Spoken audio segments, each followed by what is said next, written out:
Good evening and welcome to MITV Primetime News. My name is Teresa Ateyemi. The National Assembly has urged the Supreme Court to dismiss the suit filed by 11 People's Democratic Party governors challenging the declaration of a state of emergency in Rivers State. The federal legislature, in its response, contended that the plaintiff's suit was procedurally flawed and lacked merit. The National Assembly said this in a preliminary objection dated April 22, 2025. It argued that the court lacks the jurisdiction to entertain the suit and should award 1 billion naira in costs against the plaintiff for filing what it termed a frivolous and speculative suit. All 11 states in the suit asked the Apex Court to determine 6 constitutional questions, including whether the President of Nigeria can lawfully suspend or interfere with the offices of a governor and deputy governor and replace them with an unelected appointee under the guise of a state of emergency proclamation.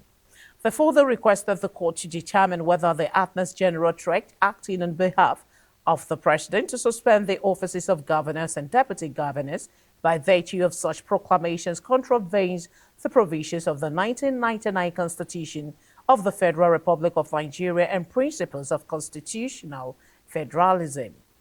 The plaintiff also questioned whether the National Assembly could approve a state of emergency proclamation, including suspension of state executives and legislatures by a simple voice rather than the constitutionally required 2/3 majority of all members of each chamber. The Nigerian government has reaffirmed its commitment to deepening strategic ties with the European Union as the European Bank for Reconstruction and Development (EBRD) prepares to open its first West African office in Lagos. Vice President Kashim Shettima, during a visit by EU Ambassador Gauthier Mignot, hailed the move as symbolic of Nigeria's great openness under President Bola Tinubu's reform-driven leadership. Shettima cited the removal of fuel subsidies and exchange rate unification as key steps in improving Nigeria's investment climate. He also praised the EU's humanitarian role in conflict zones like Borno and He also stressed Nigeria's interest in revitalizing youth empowerment initiatives. Ambassador Mignot reaffirmed the EU's commitment to fair trade, mutual respect, and regional partnership, stating Nigeria remains our priority partner. However, in a separate meeting, Vice President Shettima welcomed a South Korean consortium's proposal to invest in solar technology, electric vehicle manufacturing, and IT security infrastructure. They assured the Asian Economic Development Committee of the government's readiness to support initiatives promoting technology transfer and industrial development. Be rest assured that here in Nigeria we value, we cherish our relationship with Europe. Most especially from my antecedents as a former governor in Borno State. I knew the prominent role that the EU played in stability and in humanitarian support to Borno State. On behalf of my boss, President Bola Ahmed Tinubu, I want to thank you for the wonderful burgeoning relationship between the EU and the Nigerian nation. Feel at home. We are essentially one people tied to a common destiny. A relationship that started in the 1440s with the Portuguese. It's not something that you can wish away overnight, but to build on that relationship. Trade and investment. More than ever before, Nigeria is ready for business. So all encumbrances towards investments in this country is being gradually eliminated. So we all need each other. The world has become a global village. It's mightily impossible for disentangle centuries of relationship. The EU-Nigeria relationship is very important in the troubled time that the world is going through, to have reliable and constant partners, and this is what the EU wants to be with Nigeria, and at the same time the EU sees Nigeria the same thing and a very key partner in the 21st century. We have a lot already ongoing in many areas, in trade and economy, in peace, security and defense, in cooperation, in humanitarian aid. But there is an untapped potential in our relationship that we want to exploit. And so we want to engage more closely at all levels with Nigeria in the coming months and years. Could you be more specific about those? Particularly through what we call a global gateway strategy, we want to articulate our partnerships or cooperation efforts to leverage investments, particularly with the private sector, and of course with the Nigerian policies, with the policies of the federal government, in areas like green economy, agriculture, renewable energy, digital innovation, health. And so we had a very interesting exchange with His Excellency the Vice President, who really has a very deep knowledge of the relationship and the Federal Ministry of Women Affairs and Women at Risk International Foundation, WARIF, has signed a Memorandum of Understanding on enhancement of SGBV healthcare service in Nigeria. The Minister of the Ministry, Iman Sulaiman Ibrahim, made this known on Tuesday during the singing ceremony held in Abuja. Iman noted that it is indeed a milestone towards strengthening Nigerians' response to sexual and gender-based violence faced by women and girls in Nigeria. She emphasized that partnership with WARIF will strengthen capacity building, policy reform, creating of nationwide awareness, and encourage more survivors to seek help without fear.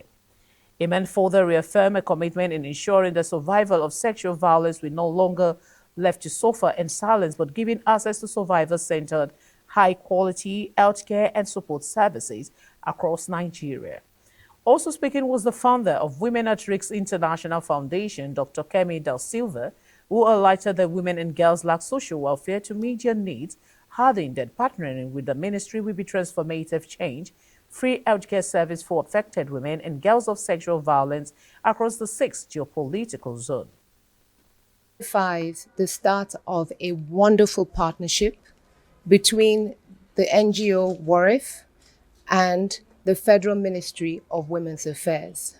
The signing of the MOU today signifies WARIF's commitment towards transforming the lives of women and girls affected by sexual violence, rape, and child abuse in all regions of the country in partnership with the Federal Ministry of Women's Affairs. The women and girls that endure these acts of violence typically do not have essential services adequately provided for them. Neither do they have the judicial system that supports them, nor do they have social welfare to address their needs. Our organization's partnership will ensure the establishment of sexual assault referral centers that provide all of these services. And these services will be provided for free of charge. Today marks more than just the signing of a document, but a significant milestone in our shared journey towards strengthening Nigerians' response to sexual and gender-based violence. It marks our collective commitment to ensuring that survivors of sexual violence are no longer left to suffer in silence, but given access to survivor-centered, high-quality healthcare and support services across our nation. This partnership leverages WARIF's remarkable expertise through its health pillar, particularly the groundbreaking work establishing and operating sexual assault referral centers. Today, we aim to build a future where every survivor has immediate access to professional, compassionate, and comprehensive care. Through this strategic collaboration, we are setting out to achieve four core goals: capacity building by enhancing the skills and capabilities of healthcare providers, case managers, frontline responders who will ensure that survivors are met with professionalism, sensitivity, and support at every point of service delivery. Secondly, policy reform.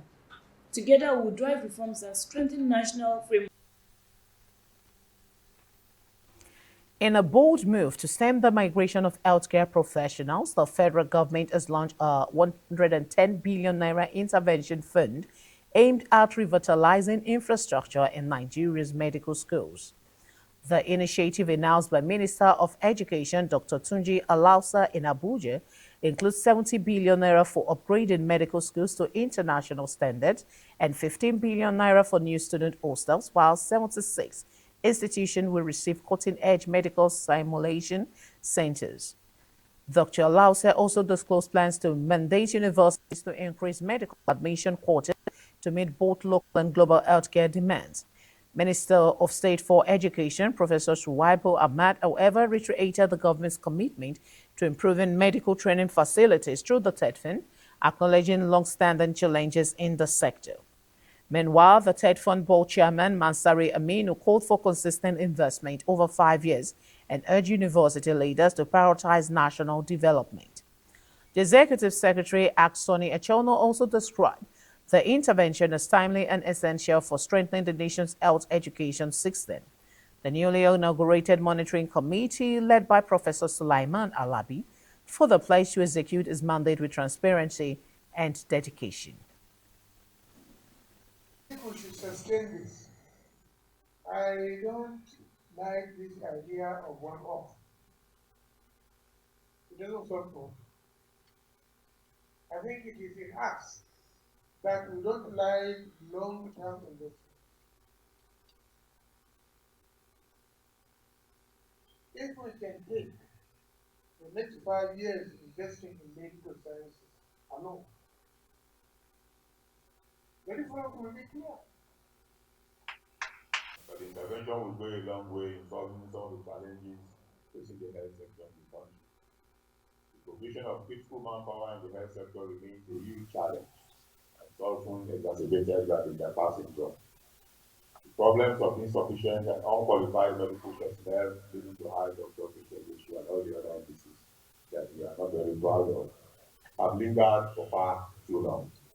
We are all aware the state of medical education infrastructure has faced many challenges in recent years, and it is no secret that a well-equipped medical school is fundamental to ensuring that our doctors, nurses, and healthcare workers are trained to deliver quality care to our people.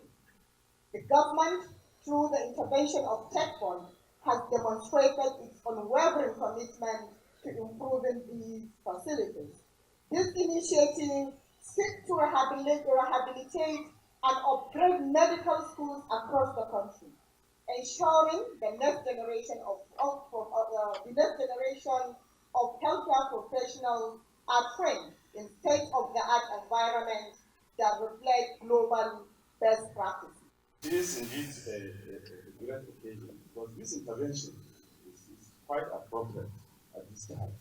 The issue of health is very important, and so medical education will be boosted by this intervention. And we hope and pray it's just the beginning. It's going to continue with other sectors, not only medicine, pharmacy, health science, nursing, and so it will certainly, with this government, it's just the beginning. So it's going to have a boost in expansion. We are now talking about increasing the capacity. There is a committee ongoing now on how to increase capacity in the universities. We will carry out diligently in line with the renewal agenda of Mr. President Bola Ahmed Tinubu GCFR under the supervision of the Federal Ministry of Education. Each of these 18 institutions will get 4 billion naira of the tax money. I think we should acknowledge that. And we're very careful that as we expanded to improve facilities to admit more students into medicine, dentistry, pharmacy, and nursing. When MPCN people come, when the nursing and medical council come, we don't have enough hospitals. So each of these institutions will also get 750 million to build a hospital. And we are building 8 simulation labs across the country. And we carefully selected 6 of the institution to get one. The seat of the 18 institution to get one simulation lab. We have to calculate the number of students we are admitting. Then